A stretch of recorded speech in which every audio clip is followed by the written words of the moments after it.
ये बायोलॉजी का third part है, ठीक है ना। आज देखते हैं, यहाँ से क्लास स्टार्ट करते हैं। कोशिका झिल्ली पीछे वाला जो रिकॉर्ड है वो अगले क्लास में दे दिया जाएगा, ठीक है, शॉर्ट नोट्स लिख करके।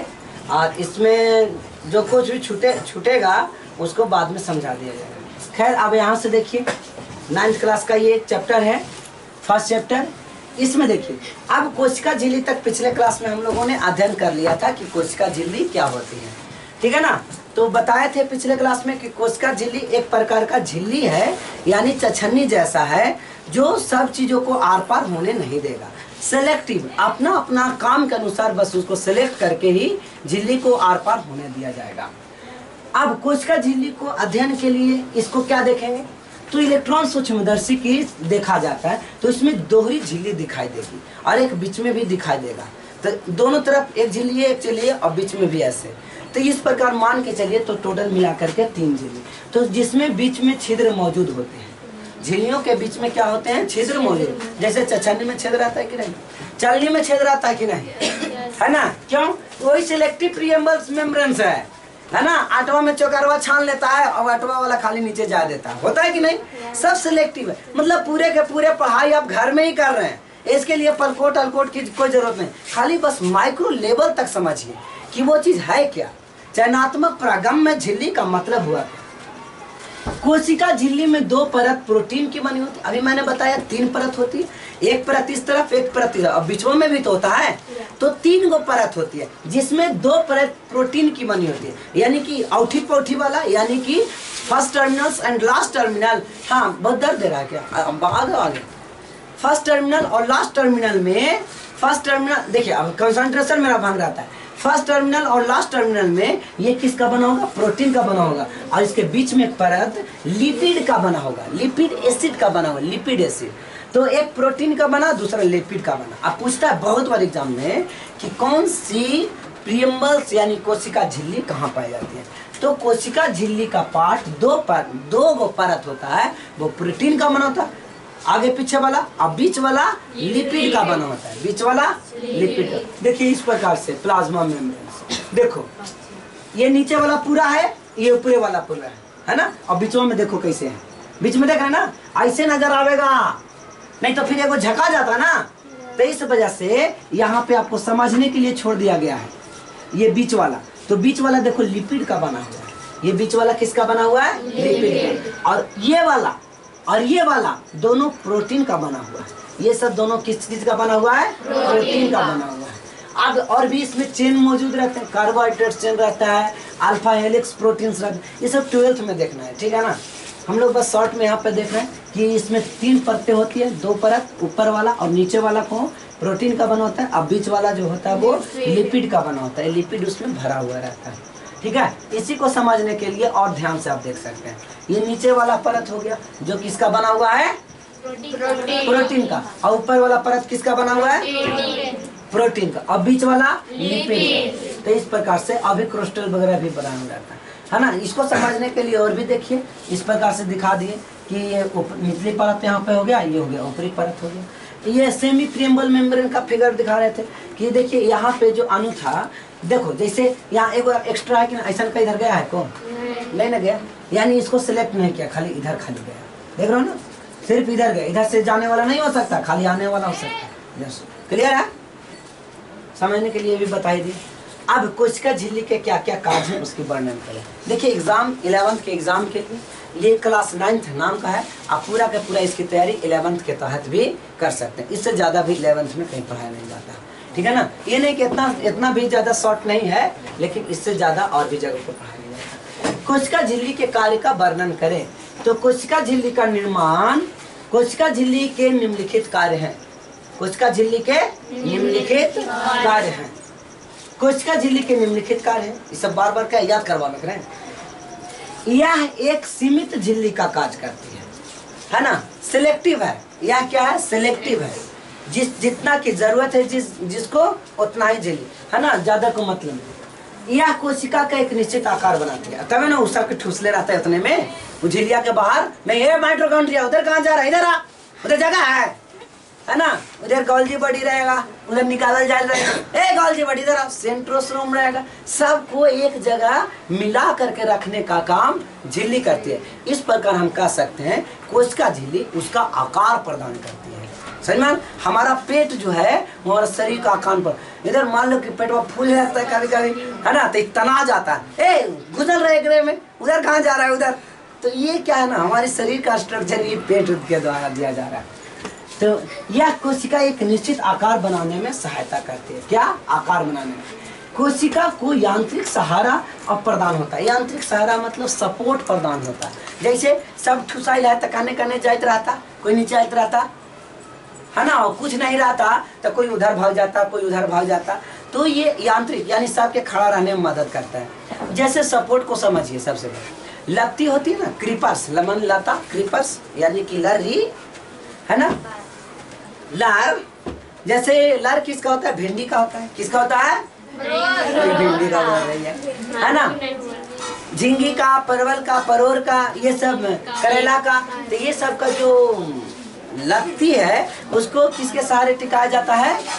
अलान के सहारे टिकाया जाता है। किसके सहारे? अलान के सहारे। अलान नहीं बोलिए, बांस बोलिए, बम्बो या किसी लकड़ी के सहारे। इसके सहारे जब उसको टिकाया जाता है तब क्या होता है? वो ऊपर चढ़ता है ना, सपोर्ट प्रदान हुआ कि नहीं? अब नहीं तो गिर जाता। क्या होता? गिर जाता। तो ये सपोर्ट भी प्रदान करता है, इन्हें उन्हें गिरे नहीं देता है। अरे भैया हमको कोई पकड़ो यार, पकड़ो, उधर कुछ चिल्लाता तो उधर वो चिल्लाता, उधर अंतःप्रद्रव्य जालिका कहता तनी हमको पकड़ के रखिए ना, हम नीचे गिरल जा रहे हैं। लेकिन वो क्या करता है? सबको सेफ बनाने में मदद करता है। यह भिन्न भिन्न प्रकार के अणुओं को बाहर निकालने और अंदर लाने में नियंत्रण करता है। यहाँ पे खड़ा है, इधर क्लास चल रहा है ना, गेट कीपर का काम करता है। अभी मान लो कि इधर ए तुम इधर आओ, इधर, हाँ अब वहाँ बैठो, वहाँ ठीक है, वहाँ सबको बैठावे का जगह होगा, ये काम करता है। ए तबीयत खराब है, बाहर निकलो, बाहर जाओ, उधर जाकर बैठो। तो वो निकालने का भी काम अब अंदर है। अब उधर से आया, हम भी अंदर जाए, नहीं नहीं तुमको यहाँ काम नहीं है, तुम जाओ उधर, उधर अभी है इधर। तो इस सबसे बढ़िया यही काम करता है। यह भिन्न भिन्न प्रकार के अणुओं को बाहर निकालने, अणु लड़की के भी नाम होती है ना। इन्हें कहिएगा कि विभिन्न प्रकार के जितना भी अणु रहेगा उसको अंदर लावेगा और अणु को बाहर करेगा। तो यह भिन्न भिन्न प्रकार के अणुओं को बाहर करती है और अंदर लाने में नियंत्रित करती है। जरूरत के अनुसार अंतर लाती है, अंदर लाती है, और जरूरत के अनुसार। फिर बात कर रहे हो, अरे उठी ना वहां से, है ना। खान सर का मैच अभी हो गया है। जंतु में यह सीलिया, फ्लैजिला, माइक्रोविलाई आदि का निर्माण में सहायक करती है। सीलिया और फ्लैजिला क्या है? माइक्रोविलाई क्या है? तो कुछ में तैरने के लिए या चलने के लिए एक अंग होता है, उसी को सीलिया या फ्लैजिला या माइक्रोविलाई कहते हैं। क्लियर हो गया? सीलिया किसे कहेंगे समझ में आ गया? चलने के लिए एक पैर होगा, ठीक है ना। जैसे एगो देखते हैं ना, कपास से निकाल जाती, कपास में अकौना एक रहता है ना, अकौना, उसको ऐसा एक रहता है, इतना फरा हुआ रहता है इस प्रकार से, और फट जाता है तो इसमें से बहुत सारा रुई टाप में निकलेगा। एक ऐसा रहेगा, यहाँ पे पूरा ऐसे रहेगा, एक सारे उड़ते रहता है, नहीं उड़ता है? अरे उजला उजला है ना, भागत रहेगा। अब पकड़िएगा तो उसको बुढ़िया लोग बोलते हैं सर, लाइक, ठीक है ना। अब है कोशिका भित्ति। क्या कोशिका भित्ति पाया जाएगा शरीर में? हम लोग के शरीर में नहीं। हम लोग के शरीर में कोशिका झिल्ली पाई जाती है, कोशिका भित्ति नहीं। क्लियर हो? कोशिका भित्ति कहाँ पाया जाएगा? पेड़ पौधे में, प्लांट में पाया। कोशिका भित्ति कहाँ पाया जाएगा? पेड़ पौधे यानी प्लांट में पाया। देखिए, पादप कोशिका के चारों ओर, अभी था जंतु कोशिका के चारों ओर जो घिरा हुआ रहता है उसको कोशिका झिल्ली कहते हैं। और ये पादप कोशिका के एकदम बहुत ही पतली, मुलायम, लचीला और ये बहुत एकदम मोटे और कड़े आवरण से घिरा रहेगा, उसी को आवरण को कोशिका भित्ति कहते हैं। याद नहीं हो गया? कोशिका झिल्ली क्या है और कोशिका भित्ति क्या है? दोनों में आसान है कि नहीं? कोशिका झिल्ली क्या होगी? तो पतली है, जो हमारे शरीर में पाया जाएगा। अब मजबूत रहेगा, साला पेट में गड़े लगेगा। आवरण इसे कोशिका भित्ति कहेंगे। ये मोटे होंगे और कड़े होंगे। कोशिका भित्ति सेलुलोज की बनी होती है। अब बताइए कोशिका झिल्ली किसकी बनी होती है? कोशिका झिल्ली किसकी बनी होती है? अब ये बताए थे प्रोटीन की बनी होती है, दूध धागे में, और एक लिपिड का बना होता है, लिपिड और प्रोटीन का बना होता है। कोशिका झिल्ली क्या ये रेलवे में क्वेश्चन नहीं है क्या? ये सब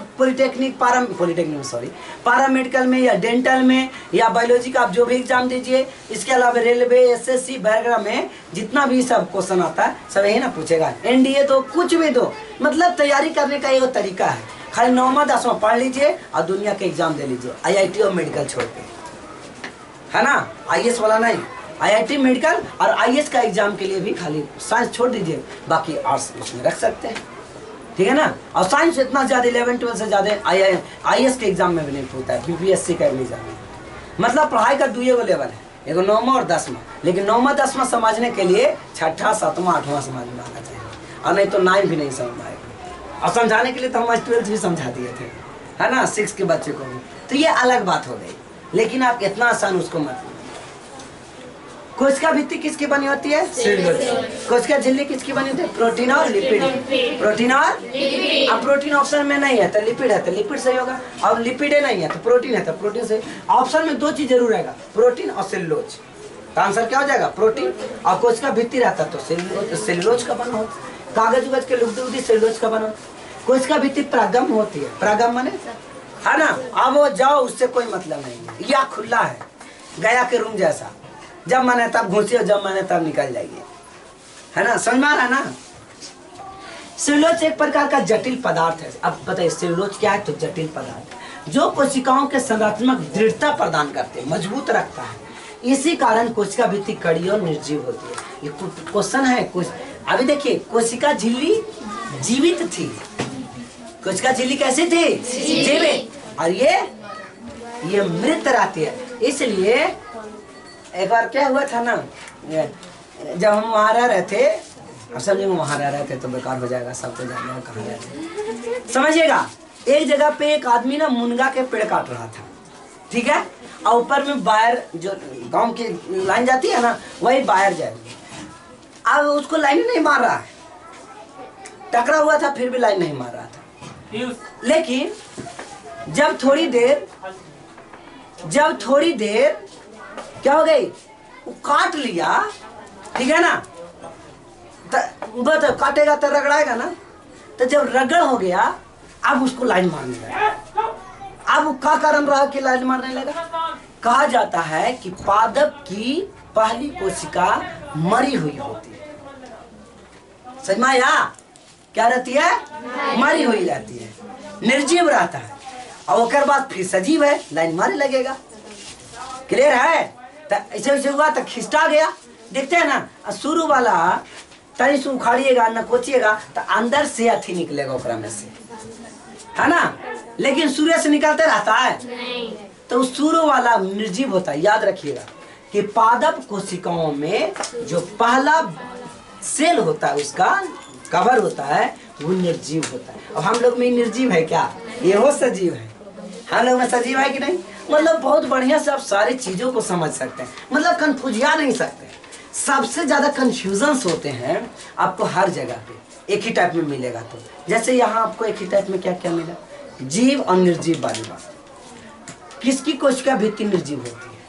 तब पेड़ों की कोशिका भित्ति निर्जीव होती है और कोशिका झिल्ली सजीव होती है। नहीं अंतर स्पष्ट है? हम लोग के ये कोशिका भले नहीं है, लेकिन समझने के लिए देखिए सजीव है, और पेड़ पौधे के लिए पहला निर्जीव है, ठीक है ना? हाँ, उसके बाद खरोच लीजिए तब उसमें से कुछ निकलेगा, उजला उजला द्रव के रूप